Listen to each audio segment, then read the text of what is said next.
Chartemis Prime, Chartemis Prime. Reading comics, toys are hella sick, hella whacking it. Taking bad hits, taking bad shit. Chartemis, subscribe for more things. AKA Protofet, AKA Wedofet. Hey, what's up, you guys? Chartemis Prime here doing another Minimates figure review on the Luke's Toy Store exclusive Deadly Foes of Spider-Man 4-pack. I gotta give a big thanks to Luke's Toy Store for making this review possible, and also check them out. Link is in the description below, especially if you're a big fan of Minimates. They even sell accessories over there and everything just for Minimates. I think that's pretty awesome.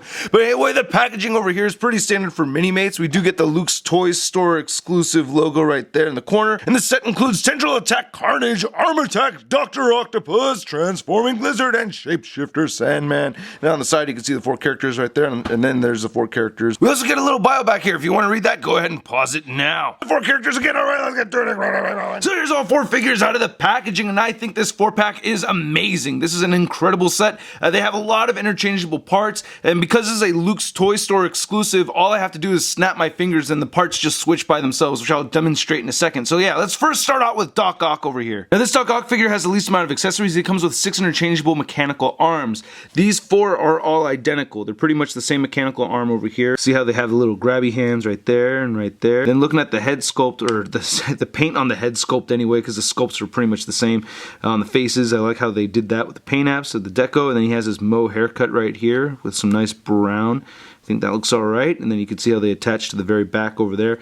They have this added piece on top of it so that he has that barrel chest kind of look going on. There's no paint underneath there, so this is added on there to make him look bulky. And then each of these come with these clear stands as well. I think the paint is actually really clean on this figure. Then he comes with these interchangeable mechanical arms that are supposed to be for the bottom 2 arms, so you're supposed to switch those out and you can get him to stand on this base over here. So let's make that happen. And here we go. And there it is. That's not too shabby. So yeah, you can see that these have those peg holes for the stands. Now of course I'm always going to wish these were bendy, but you know what, it doesn't really bother me that much because we do get interchangeable arms. I'm going to go over the articulation only on Doc Ock because the rest of the figures have the same articulation. The head moves side to side. It can move up and down just a little bit. It's on a ball joint, and then all these arms right here can rotate up and down, which is unique for the Doc Ock figure. But the shoulders move out, they move forward, they bend 90 degrees, they rotate at the wrist, they have waist swivels, the legs can move out just a little bit, they kick forward, they bend at the knee, and they rotate at the ankle. Then here's a look at Sandman in his civilian gear. I guess he's kind of incognito right here, and I like the facial expression on him. He looks very mad. He's kind of got a mullet, which I think is funny, but they did sculpt this nice kinky hair right over here, so it kind of has that, I don't know, that weird kind of Osborne-esque kind of look to it. Century Productions. Anyway, I like the shirt and everything. It looks pretty good, and he has these interchangeable arms, and he has an interchangeable lower waist, which is pretty neat. So I think this is pretty dope, and he does come with his own stand over here. Let's get these parts switched out. Yeah, not too bad, Sandman. Good job, dude. You don't actually need to put him on the stand over here. It's pretty hollow, and I'm not exactly sure which side you're supposed to have this on. You can put it either way. Turn it around. Let's give it 180. So either side looks good. I really like how this is sculpted though. This looks really nice. Very much looks like sand. He's got this giant block over here. These do not swivel right there at the bicep. It's just a solid piece. As we zoom in on the fist over here, you could really see how it's textured, so it really looks like sand. I really like that a lot. That looks really, really good. That's pretty dope, man. I think they did a really good job with these. And here's Doc Connors, pre-lizard form Doc Connors anyway. This guy has the most interchangeable parts out of any of the other figures that come in this set. I really like how you get this interchangeable little piece right there, little folded up arm sleeve. He got all these nice sculpted pockets. Even has his employee badge right there on there, even though it's not painted. The face deco looks pretty good. The hair sculpt looks pretty nice. I like how the brown looks. So yeah, this is a pretty nice looking form for him. And he does come with 2 of these clear stands. One of them for the Doc Connors version, and then another one for the lizard version. It's kind of interesting to me that he doesn't have an interchangeable head for the lizard. For this one, you actually take off the hair and then put the head right on top of the Connors head. But wait, let's get to it. Let's see him in his lizard mode.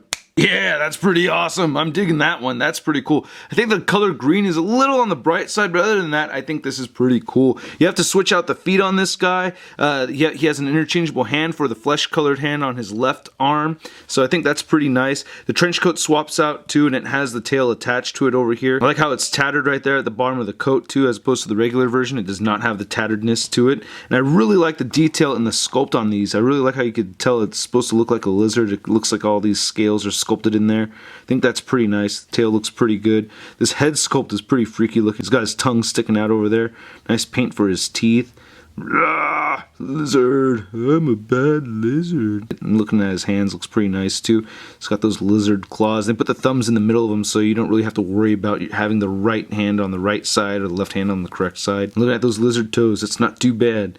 And I like these interchangeable legs too. And lastly, we have Cletus Cassidy over here. Of course, he has a Carnage interchangeable head. I think they did a really good job making him look creepy as hell. Look at that face. Oh man, that's a crazy ginger right there. And I like how they sculpted his hair. Nice orange color for his hair and everything. I really like this added piece on his neck. One thing I kind of like to do is, like, if you want to, you can have like an effect going on, like the symbiote's about to cover his face. You know, turn that all the way around. It's like, I don't know, I think that's pretty neat. Anyway, he comes with these hands right here, interchangeable hands, and he has his regular Carnage hands right there.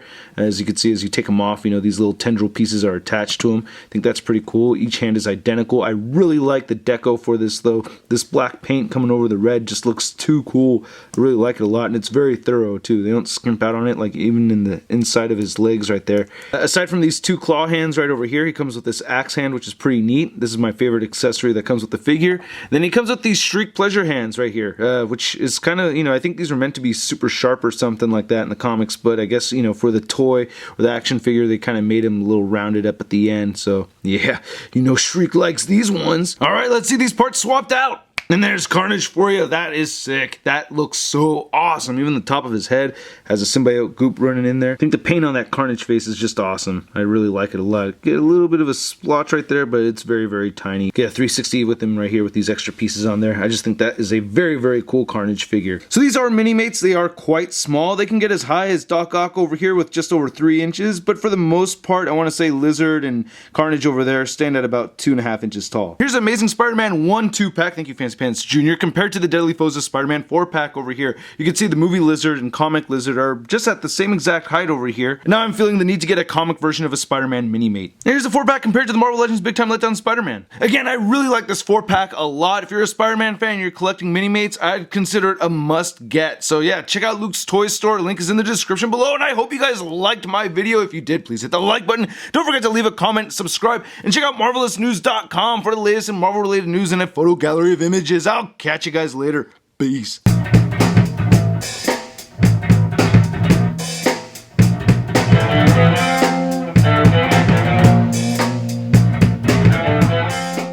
it a spark. Welcome to Articulated Comic Book Art. That's crispy. And lastly, here's Cletus Clack.